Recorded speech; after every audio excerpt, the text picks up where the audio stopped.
Right, so as has been reported fairly widely, the last hospital in Northern Gaza, the Kamal Adwan hospital, has finally fallen at the hands of the IDF. But quite how this news was reported very much strays from the pointedly accurate to the downright depraved. And given the ramifications of this final action in Northern Gaza, to take out the last medical facility in the area, to set fire to that building, to force those inside out of it if they were able to move, to arrest the medics and the patients, all on the overused, widely condemned and widely falsified allegations that that hospital, just like every other building Israel have razed in Gaza, was some sort of Hamas base, should underline that we're bearing witness to another war crime here, another hospital falling, Gaza being rendered uninhabitable again, as our governments and officials stand by and do and say absolutely nothing about it. But when the media are spinning this cataclysmic event to dilute the atrocity Israel has committed to, they absolutely must be called out for that as well. Frankly, it's such dishonest framing, it should be a war crime in itself, in my view. Such is the atrocious distortion of what is going on. And it's one of those events that reminds me why I set this channel up, to call out media dishonesty and undo their spin. But this is up there with the very worst I've seen, and it's unforgivable. Right, so the Kamal Adwan hospital has finally fallen.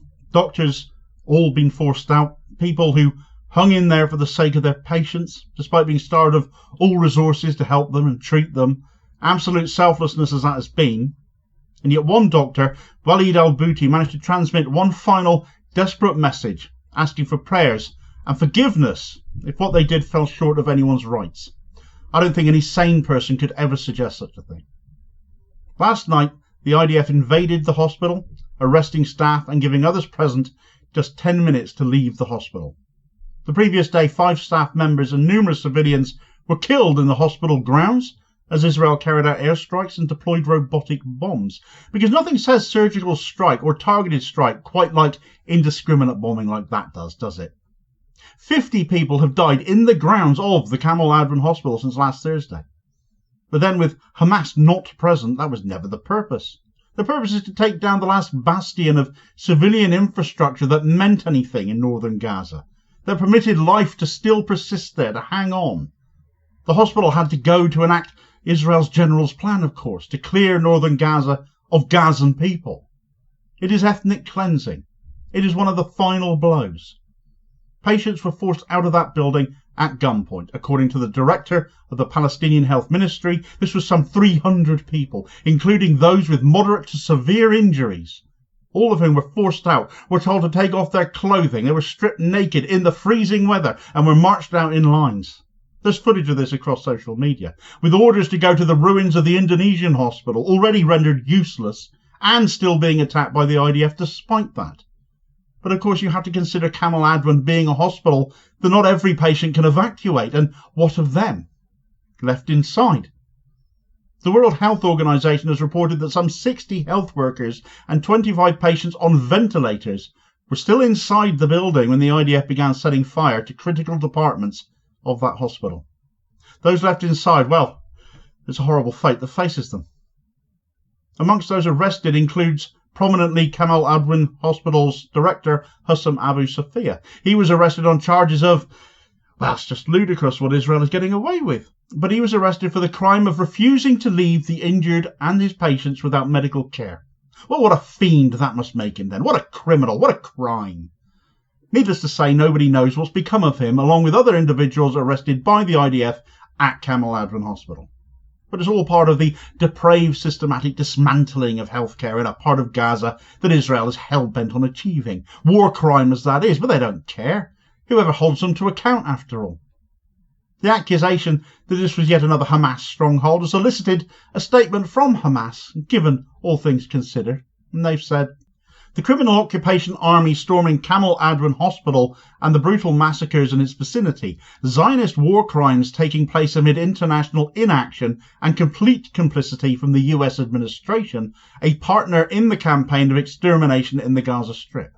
The storming of Kamal Adwan Hospital in the northern Gaza Strip by the criminal Zionist occupation army and forcing the medical staff, patients, wounded and displaced persons inside it to leave at gunpoint after the intensification of the barbaric shelling of the hospital surroundings last night, which led to the martyrdom of more than 50 people, including 5 of the hospital's medical staff, is a war crime that is added to the long series of crimes committed by the criminal enemy against our people, amidst the continued global and international failure to play their role in protecting civilians and civilian facilities.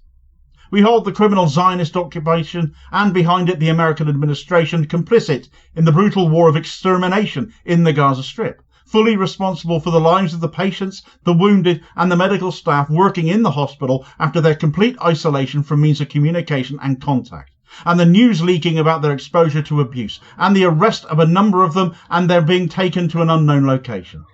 We call on the international community, the United Nations, and all countries and active parties to take immediate action and break the cycle of silence and helplessness in the face of this genocide, and to take measures that will stop the Zionist aggression and the ongoing genocide against our people, and to work to hold this rogue entity and its terrorist leaders accountable for their crimes against humanity. Whatever you think of Hamas, I challenge you to argue against the points made in that statement. But it's the media that really need rinsing as well as Israel for the depravity on show here, because what is happening here is forced displacement. What is happening here is ethnic cleansing. What is happening here are war crimes, and the mainstream media are straying awfully close to complicity in how they are deliberately choosing to portray this set of events.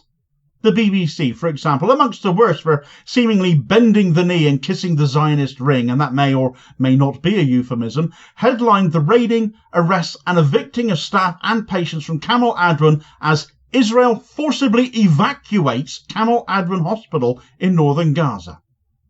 Forced evacuation, well, that's an interesting new term, isn't it?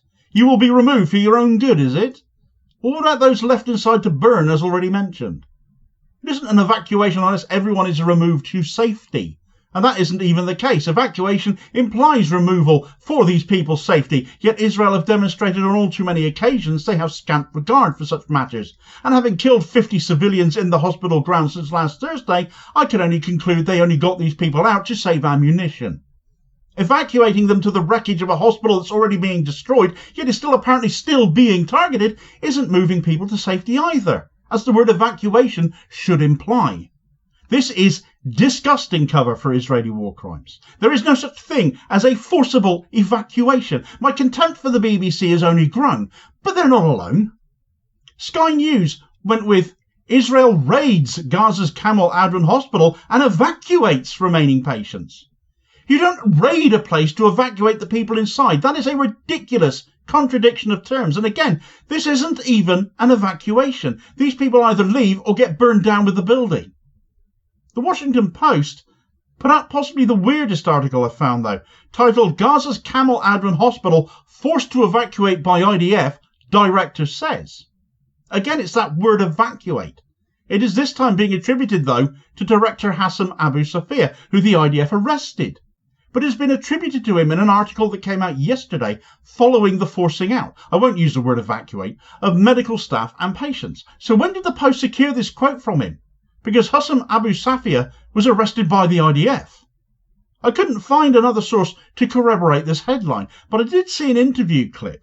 It's not clear who the interview was with, but it was the person being spoken to was a lab worker from Kamal Adwan called Sharouk Salih Kader Al-Rantisi, who described staff and patients being stripped and marched away, but she was asked what happened to Hassam Abu Safia, and she said he remained in the hospital after they were made to leave. The quote from the video clip being, "His fate is unknown. We got out with him still there with the rest of the staff and patients." Now, we know some staff and patients on ventilators were left behind. I've mentioned them already. We know Dr. Hassam was arrested by the IDF, or at least that is what we're being told. That is what we're being led to believe. So when did the Washington Post get their quote from him that he said they were being evacuated by the IDF? Make sense of that one. Once again, the mainstream media is failing to hold Israel to account, is excusing and diluting their actions. So how can you trust them to keep you informed about anything? Alternatives are there. Foreign media has been doing a stellar job covering this. Independent media is there as well, has also been carrying the can and doing real journalism. This channel will always support those good outlets and hold the big ones with apparent agendas to account for failing to. Do support your favourite alternative media so they can keep doing that, keep doing the same, and keep doing the real journalism bigger outlets repeatedly fail to. Meanwhile, speaking of losing their grip, it seems Israel's new puppet government in Syria, led by HTS, consisting of the leftover bits of what passes for Al-Qaeda and ISIS in Syria these days, might already be seeing power slipping from their grasp, as increasing amounts of civil disobedience and revulsion by groups already being targeted, including Christians, is taking place.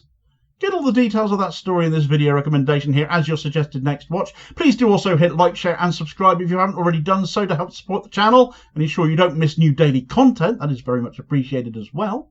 And I will hopefully catch you on the next video. Cheers, folks.